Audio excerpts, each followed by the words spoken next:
Bonjour à tous et soyez les bienvenus dans cette deuxième vidéo de la série spéciale création monétaire. Aujourd'hui, on va parler du déficit public.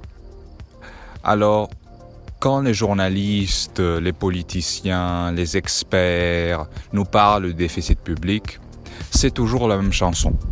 On nous dit toujours « Ah, le déficit public, c'est terrible, on est en train de vivre au-dessus de nos moyens, il faut réduire les dépenses publiques, il faut taxer davantage. » On connaît la chanson, on la connaît. Alors, dans cette vidéo, vous allez comprendre pourquoi c'est une manipulation totale et absolue. Et je pense que ces gens ne comprennent pas comment fonctionne le système monétaire en fait. Ce n'est même pas une manipulation parce que les gens qui disent ces choses-là sont manipulés eux-mêmes. Eux-mêmes ne comprennent pas de quoi ils parlent. Et s'ils comprennent réellement de quoi ils parlent, alors c'est des connards. Tout simplement, c'est des fils de pute parce que c'est une manipulation totale et absolue. Et hontée. Bien. D'abord, il faut comprendre ce qu'est réellement le déficit public. Alors intuitivement, lorsqu'on entend le terme de déficit public, on s'imagine un État qui perd de l'argent. Voilà, on est en train de perdre de l'argent, on n'a pas assez d'argent pour couvrir nos dépenses, donc on a un déficit. Voilà, ça c'est la logique qu'on a tous dans la tête. Et c'est pour ça que le chantage au déficit public, cette manipulation constante est possible. Parce qu'on se dit, on est en train de perdre de l'argent, c'est ça qui est en train de se passer. C'est faux. Alors, pour comprendre pourquoi c'est faux, il faut comprendre ce qu'est le déficit public. Ce qu'est réellement le déficit public. Pour comprendre cela, il faut s'imaginer une situation. Imaginez qu'il y a un État A qui crée 1 million de monnaies, qui émet 1 million de monnaies. 1 million de marques, par exemple. Prenons une monnaie au hasard, totalement au hasard, 1 million de marques. Comme vous le savez, parce que vous avez vu la vidéo précédente, c'est l'État qui crée la monnaie. Ce ne sont pas les marchés financiers, ce n'est pas l'or ou l'argent, c'est l'État qui crée, qui émet la monnaie. Bien. Donc cet État A, il crée 1 million de marques. Maintenant, qu'est-ce qu'il va faire avec ce million de marques? Eh bien, il ne va pas les garder dans un coffre. Il va les dépenser. Il va les dépenser, il va les injecter dans l'économie. Il va payer des fonctionnaires, il va payer son armée, il va investir dans les infrastructures, etc., etc. Donc, à ce moment-là, quel sera le déficit public de cet État A? Eh bien, ce déficit public sera d'1 million de marques. D'1 million de marques parce qu'il vient de créer 1 million de marques et il vient de dépenser ce million de marques. Et là, les journalistes vont dire « Ah, mais c'est terrible, 1 million de marques de déficit public, l'État ne sait pas gérer son argent, on perd de l'argent, il faut à tout prix réduire les dépenses. » Maintenant, l'année prochaine, disons que l'État A taxe son argent parce que c'est la façon dont ça fonctionne. Si l'État ne taxe pas, l'argent ne marche pas. Donc, il va taxer, disons, 20% de tout cet argent.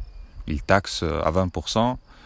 Donc, il va récupérer l'année prochaine 200 000 marques de taxes. Alors son déficit public sera désormais de 800 000 marques. Et oui, parce qu'il vient de récupérer 200 000 marques en taxes, donc le déficit public qui reste, c'est 800 000. Mais alors, où sont ces 800 000 marques? Parce que les taxes, ils sont entre les mains de l'État. Où sont les 800 000 euros? Eh bien, ils sont dans le secteur privé. Ils sont restés dans le secteur privé. Maintenant, cet État A, qu'est-ce qu'il va faire avec les 200 000 euros de taxes? Normalement, il va les redépenser. Il va les réinvestir dans l'économie. Donc, le déficit public va réaugmenter. Alors, les journalistes, les politiciens nous diront « Ah, c'est terrible, l'État creuse son déficit public. Il faut arrêter de dépenser de l'argent, on vit au-dessus de nos moyens. » Mais c'est complètement débile. Mais c'est complètement débile parce que c'est le jeu en fait. C'est l'État qui a créé cet argent. Et s'il ne le dépense pas, alors cet argent, ça ne sert à rien. Concrètement, c'est inutile. Ça n'a aucun sens que l'État garde cet argent des taxes. Ça n'a pas de sens. Il faut qu'il le réinvestisse. N'est-ce pas? Sinon, c'est pas logique. Sinon, pourquoi irait-on garder cet argent dans un coffre pour dire qu'on a moins de déficit public? Aucun sens, aucun sens. Donc vous comprenez que le déficit public, c'est l'équivalence de l'argent qui est resté dans le secteur privé, de l'argent qui n'est pas entre les mains de l'État. Donc plus grand est le déficit public, plus grand sera l'argent qui se trouve dans le secteur privé. Maintenant, imaginons la situation suivante. Imaginons que l'État A, il a vraiment envie d'avoir un déficit public zéro. Parce que cet État est stupide, on lui a lavé le cerveau avec l'idéologie libérale, donc il veut avoir un déficit public zéro. Alors, quelle solution se présente à lui ? Eh bien, première solution, taxer à 100%. On taxe à 100%, on taxe le million de marques qu'on vient de créer, on les récupère tous, là on a un déficit public zéro. On ne pourra jamais avoir un déficit public excédentaire, c'est pas possible, parce qu'on ne peut pas récupérer plus d'argent qu'il en existe, évidemment. Donc on peut faire un déficit public zéro si on taxe à 100%, mais on ne peut pas faire de déficit public excédentaire. Alors, problème, taxer à 100%, c'est un peu débile. Et si l'État commence à taxer à 100%, je vous assure qu'il n'y aura pas que les gilets jaunes dans la rue. Il y aura des gilets oranges, les gilets rouges, les gilets marrons, les gilets de toutes les couleurs. Alors, taxer à 100%, ce n'est pas une possibilité. Mais vous allez me dire, il y a des États dans le monde qui ont fait du déficit public zéro. Ça a existé. Il y a même des États qui ont fait du déficit public excédentaire. D'ailleurs, pendant la période du général de Gaulle, on a fait pendant un temps du déficit excédentaire. Donc, un surplus. Donc, comment c'est possible en fait ? Comment c'est possible ? Eh bien, il y a un autre facteur qui est fondamental. Ce facteur, c'est la balance commerciale. Lorsqu'on fait du commerce extérieur, qu'est-ce qu'on est en train de faire ?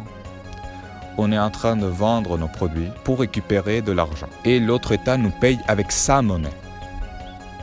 Donc, ce qu'on est en train de faire concrètement, c'est qu'on est en train de ponctionner la monnaie des autres États en échange de produits. Donc le commerce extérieur, c'est la raison pour laquelle parfois on peut faire un déficit public excédentaire, parce qu'on a une balance commerciale très positive. Bien. L'autre possibilité pour avoir un déficit public zéro, c'est tout simplement la guerre. C'est prendre l'argent des autres États. Voilà, tout simplement le prendre par la force. Mais généralement, on fait du commerce extérieur. Imaginez désormais la situation suivante. L'État A, avec son déficit public d'1 million de marques, a réussi à monter une industrie fructueuse, une industrie forte, capable de produire, prenons un produit au hasard, beaucoup de voitures. Exemple, au hasard. L'État A produit beaucoup de voitures, il va donc vouloir les vendre à un autre État. Pourquoi ? Pour avoir un déficit public zéro. Eh bien, l'État A va vendre, disons, 100 000 voitures. Imaginons désormais un État F. L'État F a un déficit public de 2 millions de francs, pour prendre une monnaie au hasard, encore une fois. Donc l'État F, il veut acheter les voitures. L'État F va vouloir acheter les voitures. Donc il va payer 1 million de francs pour acheter les voitures de l'État A. L'État A va recevoir ce million de francs, et on va faire le change. Imaginez que le taux de change, c'est juste 1. Donc, l'État A va recevoir 1 million de marques en plus. Donc, l'État A a un déficit public d'1 million de marques, mais l'argent qui est dans le secteur privé est désormais de 2 millions de marques. Parce qu'on a ponctionné, on a pris de l'argent d'un autre État. Vous comprenez ? Et c'est comme ça que désormais, l'État A va pouvoir taxer davantage. Lorsqu'il va taxer 20% de 2 millions de marques, eh bien l'État A va taxer 400 000 marques. Donc son déficit public va être réduit. Et si l'État A continue à vendre beaucoup de produits, beaucoup de voitures, il va pouvoir réduire ce déficit public de plus en plus, et finalement il va pouvoir dire on a un déficit public zéro. En revanche, l'État F. Qu'est-ce qui va se passer avec l'État F ? Eh bien, l'État F, il vient de dépenser 1 million de francs. Il est tout content, j'ai des voitures, c'est bien. Le déficit public de l'État F est de 2 millions de francs. mais désormais dans son économie privée, il n'y a plus que 1 million de francs. Donc dans cette situation, même si l'État F taxe à 100%, il ne pourra pas avoir un déficit public zéro. Même si on allait jusqu'à l'absurde de taxer à 100%, on n'aurait pas un déficit public zéro. Impossible, parce que la quantité d'argent qu'il y a dans l'économie, eh bien, elle a été réduite de 50% parce qu'on a acheté des produits, on a importé. Bien. Imaginez maintenant que cet État F, il veut avoir un déficit public zéro à tout prix. Ça, c'est son objectif, c'est son but, il s'est fait laver le cerveau, donc il dit, il faut qu'on ait un déficit public zéro, c'est l'objectif. Alors, pour cela, il va devoir monter une industrie. Le problème, c'est que pour pouvoir monter une industrie, pour pouvoir construire une industrie, il faut faire du déficit public. Parce que vous vous souvenez que l'État A, au début, il avait fait un déficit public d'1 million de marks. C'est comme ça qu'il a réussi à construire son industrie. C'est comme ça, parce qu'il y a eu de déficit public. Maintenant, si l'État F veut aussi construire une industrie, il va falloir faire du déficit public. Le problème, c'est qu'on a cette idéologie que le déficit public, c'est mal et qu'il ne faut pas continuer à le creuser. Donc, qu'est-ce qu'on va faire ? Comment va-t-on faire pour réduire ce déficit public ? Eh bien, il n'y a pas 36 000 solutions. Il va devoir augmenter les taxes et réduire les dépenses publiques. De cette façon, il y aura moins de déficit public et l'État pourra se targuer de « je gère bien mon argent parce qu'il y a moins de déficit public ». Mais c'est débile, c'est complètement débile, parce que c'est de l'argent qui est créé par l'État et c'est stupide, c'est une manipulation totale. Mais voilà, l'État s'est fait endoctriner par cette idéologie débile et au lieu de faire du déficit public, ce qui serait nécessaire pour reconstruire une industrie, l'État F taxe de plus en plus le secteur privé, il réduit les dépenses publiques. Donc, dans ces conditions, le secteur privé ne peut pas construire une industrie. C'est impossible parce qu'il est étouffé par un État qui n'arrête pas d'imposer de plus en plus, par un État qui n'arrête pas de réduire les dépenses publiques, de dégrader les services, etc. Résultat, l'État F ne parvient pas à construire une industrie. L'État F rentre dans un cercle vicieux d'appauvrissement. Avec l'appauvrissement, augmente la criminalité, augmente les violences. Pour faire moins de déficit public, on réduit les dépenses publiques, on augmente les taxes. Résultat, le secteur privé est étouffé, il n'y a pas assez d'argent. Résultat, on ne peut pas construire une industrie. Résultat, la pauvreté augmente de plus en plus. Bien. Ça, c'est la situation de l'État F, c'est la situation dans laquelle on est aujourd'hui en fait. Qu'en est-il de l'État A ? Vous allez me dire, mais c'est bien, l'État A, il a une industrie forte, il réussit à faire du surplus budgétaire, c'est très bien. Oui, mais le problème, c'est que cet État A, il est dépendant des autres pays. Et oui, il est complètement dépendant. Si tout à coup, les autres États ne veulent pas acheter de voitures parce qu'ils disent « non, mais ça ne m'intéresse pas, c'est bon, je ne veux plus acheter » ou « ça ne m'intéresse pas parce qu'on produit nous-mêmes nos voitures » ou « ça ne m'intéresse pas parce qu'un autre État veut nous vendre les mêmes voitures à moindre prix », eh bien, l'État A ne peut plus vendre ses voitures, il ne peut plus faire du surplus budgétaire, il ne peut plus ponctionner l'argent des autres États. Donc peu à peu, l'économie va régresser. Et il arrivera un moment, forcément, parce que la vie humaine est ainsi, où il y aura des baisses d'activité, où il y aura des crises, il y aura des catastrophes, peut-être des catastrophes naturelles, etc., etc. Parce que la vie est comme ça, la vie est faite d'aléas de cette façon, un virus, une épidémie, voilà. Il y a des aléas comme ça qui arrivent. Donc cette économie, forcément, il y arrivera un moment où elle devra refaire du déficit public. Forcément. Donc il arrivera un moment où cet État A ne parviendra plus à faire le déficit public zéro et même elle rentrera dans du déficit public, encore une fois. Et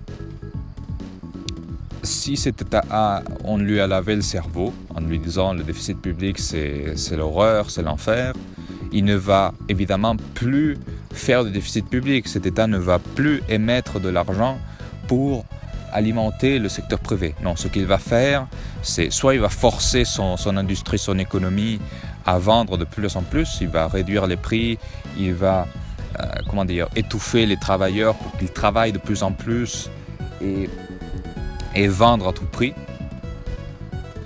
Soit il va commencer à faire comme l'État F, c'est-à-dire il va commencer à taxer de plus en plus, il va commencer à réduire les dépenses publiques et peu à peu, petit à petit, il va rentrer dans la spirale de la pauvreté, tout comme l'État F.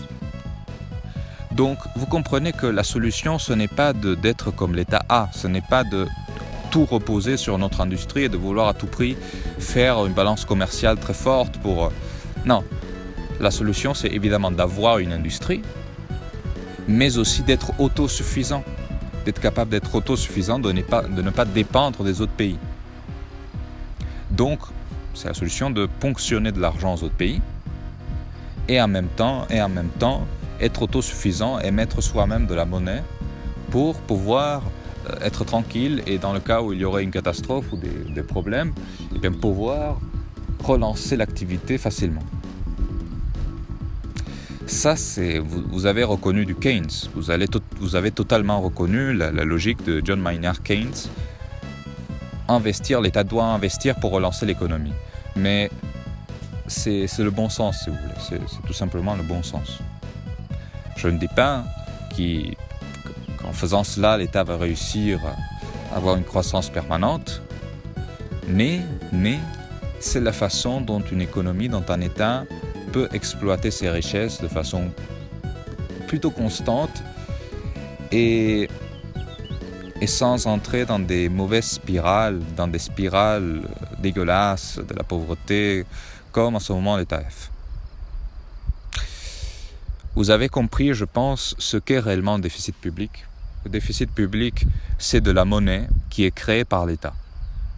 Rien d'autre. Ce n'est pas l'État qui perd de l'argent, ce n'est pas qu'on n'ait pas assez d'argent pour payer nos choses, non. Pas assez d'argent, non. C'est tout simplement de l'État qu'on a émis. C'est tout simplement de l'argent qu'on a créé nous-mêmes. Et plus le déficit public est grand, plus la quantité de monnaie est élevée. Plus la quantité de monnaie qu'on a créée nous-mêmes est élevée. Maintenant, imaginez la situation complètement théorique, évidemment, que les États n'aient pas la souveraineté monétaire et que la monnaie soit créée par une institution appelée la Banque Centrale Européenne. Et imaginez que la monnaie ne soit pas une monnaie proprement étatique, mais que ce soit une monnaie,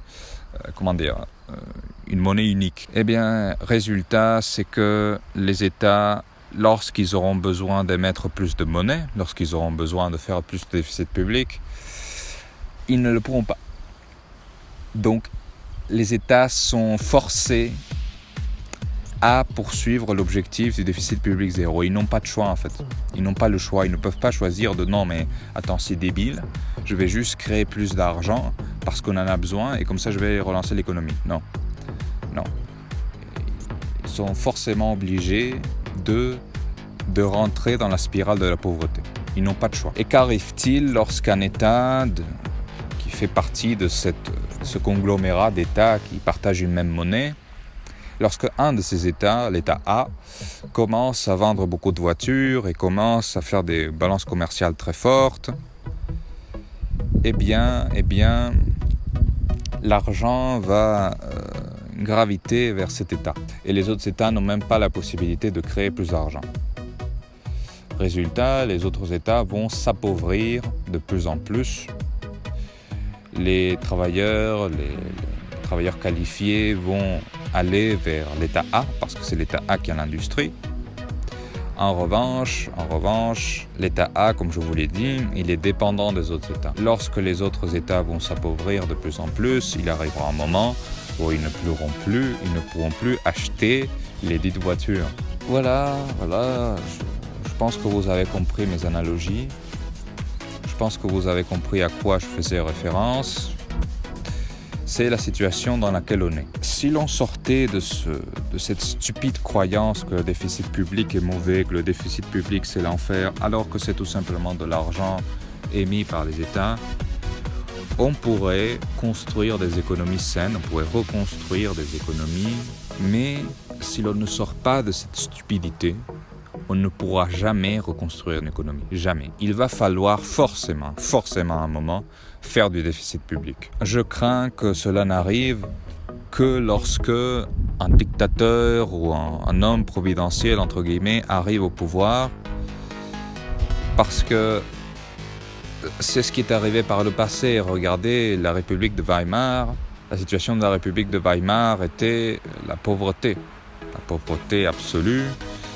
On ne voulait pas du tout faire du déficit public, on voulait faire dans l'austérité la plus dégueulasse. Résultat, un certain moustachu est arrivé au pouvoir, il a fait du déficit public et l'économie a été relancée. Et là, les gens disent « Ah, mais c'est un génie très intelligent ». Non, il suffit de connecter 2 neurones pour comprendre que lorsqu'on fait du déficit public, ça marche, en fait, et c'est tout. Le problème, c'est que le certain moustachu, il ne va pas investir dans les jeux vidéo, dans l'économie textile ou dans des trucs du genre. Il va plutôt investir dans l'armée, dans le militaire, dans l'armement, etc. Dans des camps de vacances, peut-on dire. Donc, c'est tout le problème. C'est-à-dire que si on ne sort pas de cette spirale de pauvreté, il y a des risques. Je ne dis pas que ça va arriver forcément, mais il y a des risques qu'on arrive à des moustachus qui arrivent au pouvoir et qui vont faire du déficit public parce que c'est le truc qui marche. Et le problème, c'est que les gens font confiance aux moustachus. Les gens font confiance aux moustachus parce qu'ils voient que leur système fonctionne. Alors qu'en fait, ça n'a rien à voir avec l'idéologie, avec une certaine idéologie ou quoi que ce soit. Ce n'est pas idéologique, c'est technique, c'est la façon dont le système fonctionne, c'est tout. En fait, et peu importe l'idéologie, ça sera toujours de cette façon-là. Et même si on essaye de fonder de nouveaux systèmes, on a essayé plein de fois de créer des nouveaux systèmes, d'essayer des choses nouvelles, d'essayer des trucs libéraux, des déficits publics zéro, ça n'a jamais fonctionné. Ce qui a fonctionné, c'est Keynes. Et on n'a pas complètement appliqué Keynes, parce que Keynes, déjà, il était chartaliste, donc le métallisme, c'était pas du Keynes. L'or stocké dans le fornox, c'était pas du Keynes, ça. Quand on a abandonné les talons or, là, c'était plutôt du Keynes. Mais au même moment, on a fait le tournant néolibéral. Donc, on a oublié le déficit public, etc. Donc voilà pour cette vidéo. Je ne dis pas que le déficit public, c'est bon. Évidemment, si on fait trop de déficit public, ça peut devenir mauvais. S'il y a trop d'argent, c'est mauvais. Mais il faut à un moment avoir assez d'argent pour pouvoir développer une économie. Et concernant l'inflation, il y aura toujours de l'inflation parce qu'un État ne sait pas exactement combien de monnaie il faut produire. Et il vaut mieux pour un État de produire trop de monnaie que de n'en produire pas assez. Voilà. Et quand il y a trop de monnaie, évidemment, il y a de l'inflation. Donc voilà, c'est tout pour cette vidéo. J'espère que vous avez aimé. Demain, on va parler de la dette publique. Et alors ça aussi, oh là là, la dette publique, encore une manipulation. Allez, on se retrouve sur Intelligence Citoyenne. À bientôt, j'espère.